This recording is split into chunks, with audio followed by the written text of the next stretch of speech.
déédé wòyí o, ìròyìn lérèfé ni mo mú wá sí etí ìgbọ́-yín láti ẹnu ọmọ yín kan náà ní ìyáàfin Lydia Ọbọ́falẹ́yẹ.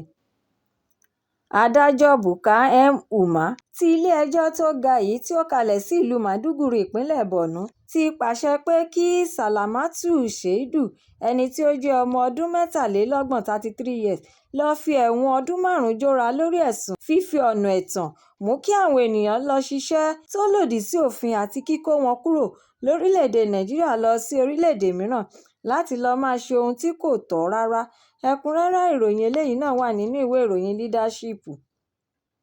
Akẹ́kọ̀ọ́ ọmọ ilé-ẹ̀kọ́ gíga ti Ọbáfẹ́mi Awólọ́wọ̀ Yunifásítì Ilé-Ifẹ̀ ìpínlẹ̀ Ọ̀ṣun Adéwálé Emmanuel, tí ó wà ní ìpele 4 ní ẹ̀ka ilé-ẹ̀kọ́ ìkọ́ṣẹ́mọṣẹ́ oníṣègùn òyìnbó, ní ìròyìn ṣàlàyé wípé ó ti gbẹ́mìí mì báyìí lẹ́yìn ìgbà tí ó dédé ṣubú lulẹ̀ kí wọ́n tó ṣe ìdánwò àṣekágbá ní ilé-ẹ̀kọ́ náà. Àwọn Ife University Medical Students Association ni wọ́n kéde ikú akẹ́kọ̀ọ́ náà ní Ọjọ́bọ̀, tí wọ́n sì tún ṣe àpèjúwe Emmanuel gẹ́gẹ́ bí òpómúléró láàrin àwọn akẹgbẹ́ ìpele tí ó wà. Ẹ̀kúnrẹ́rẹ́ ìròyìn eléyìí náà wà nínú ìwé ìròyìn The Guardian. Àwọn ọmọ àti olùgbé ìlú Auchi àti àwọn agbègbè tí ó yíká ti ìjọba ìbílẹ̀ Ìwọ̀-oòrùn Ẹ̀sákò ní ìpínlẹ̀ Edo ti ké sí Ààrẹ Bọ́lá Tinubu àti iléeṣẹ́ ológun tí ó ga láti tètè wá gba àwọn lọ́wọ́ ìwà ìjínigbé àti ìpànìyàn ní ìpakúpa tí kò sunwọ̀n rárá, èyí tí ó ń fi ojoojúmọ́ peléke sí ní agbègbè àwọn olùgbé àti ọ̀dọ́ agbègbè ìlú náà ló kọ̀wé yìí sí Mínísítà fún ètò ààbò, ọ̀gá àgbà pátápátá ti iléeṣẹ́ ológun, Gómìnà Monday Okpebholo àti àwọn mìíràn bẹ́ẹ̀ bẹ́ẹ̀ lọ. Ẹ̀kúnrẹ́rẹ́ ìròyìn eléyìí náà wà nínú ìwé ìròyìn Punch.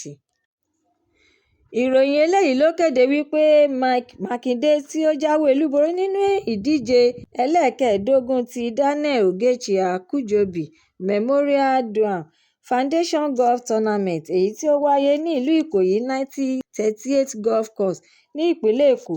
Ọ̀gbẹ́ni Makinde fi ẹ̀yìn àwọn akẹgbẹ́ rẹ̀ Paul Tijani àti Ṣẹ́gun Adékọ̀yà gbolẹ̀ pẹ̀lú ayò 75. 65. Ẹ̀kúnrẹ́rẹ́ ìròyìn eléyìí náà wà nínú ìwé ìròyìn This Day.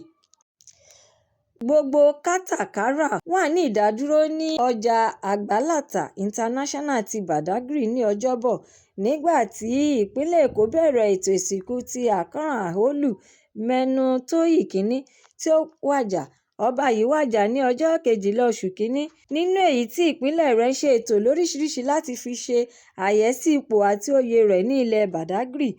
Àjọ News Agency ti Nàìjíríà náà ti kọ́kọ́ gbé jáde síta wípé ìjọba ìpínlẹ̀ Èkó ti kọ́kọ́ kéde ètò ìsìnkú ọlọ́jọ́ 10 fún ọba tí ó di olóògbé náà. Ẹ̀kúnrẹ́rẹ́ ìròyìn eléyìí náà wà nínú ìwé ìròyìn Vanguard.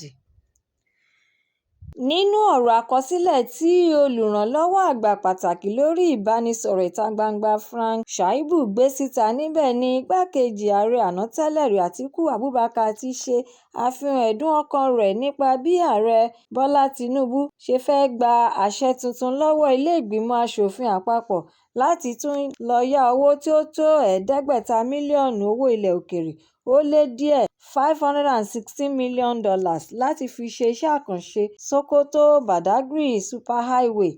Atiku wá fi kún ọ̀rọ̀ rẹ̀ wípé ààrẹ Tinubu ti ń pinnu láti lọ yá owó mìíràn láì ní àlàyé tí ó péye lórí bí ètò ìyáwó yóò ṣe rí, àǹfààní owó yíyá náà àti ètò àlàkalẹ̀ sísan rẹ̀, tí wọn kò sì rò ó bí orílẹ̀-èdè Nàìjíríà yóò ṣe bọ́ lóko gbèsè rárá. Ẹ̀kúnrẹ́rẹ́ ìròyìn eléyìí náà wà nínú ìwé ìròyìn Nigeria Tribune Online.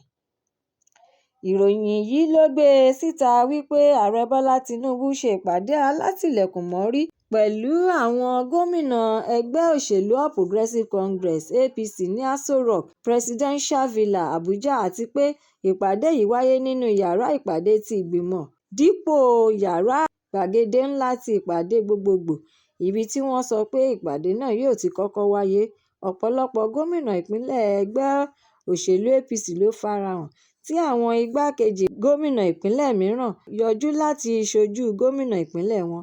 Ẹ̀kúnrẹ́rẹ́ ìròyìn eléyìí náà wà nínú ìwé ìròyìn Daily Post.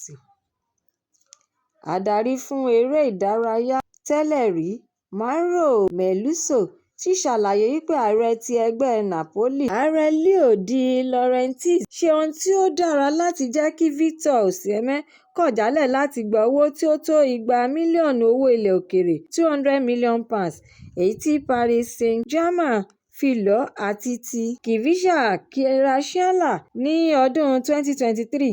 Meluso wá tẹ̀síwájú nínú ọ̀rọ̀ rẹ̀ wípé De Laurentiis kò fẹ́ kí ẹgbẹ́ agbábọ́ọ̀lù Napoli kó bẹ̀rẹ̀ sí ní lọ sílẹ̀ lẹ́yìn ìgbà tí wọ́n ti borí Scudetto, tí wọ́n bá wá ta àwọn akọni agbábọ́ọ̀lù méjì wọn lẹ́ẹ̀kan náà. Nípa ṣíṣe bẹ́ẹ̀, wọ́n ń pàrokò búburú fún ẹgbẹ́ agbábọ́ọ̀lù wọn ni. Ẹ̀kúnrẹ́rẹ́ ìròyìn eléyìí náà wà nínú ìwé ìròyìn The Nation.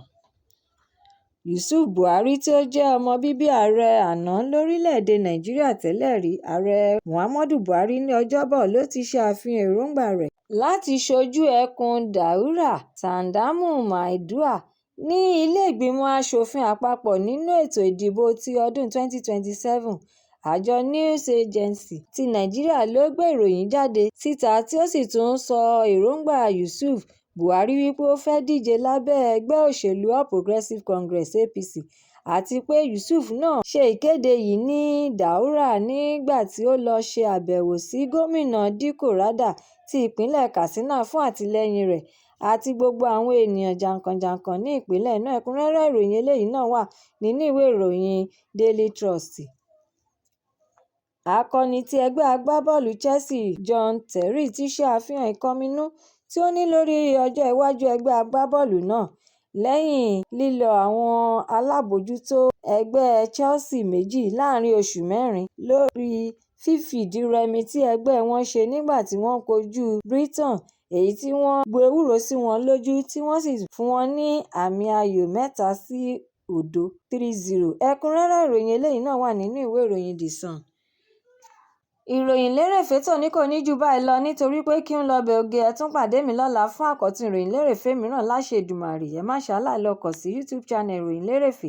Kí ẹ jọ̀wọ́ kí ẹ bá mi subscribe, kí ẹ má tún gbàgbé fi èròǹgbà yín ránṣẹ́ sórí rẹ̀ kí ẹ bá lè ní àǹfààní láti máa gbádùn ìròyìn lérèfé síwájú àti síwájú sí i. Ẹ ṣé mo dúpẹ́ tẹ̀ ń tẹ́tí gbọ́ mi nígbà gbogbo. Ó dàbọ̀.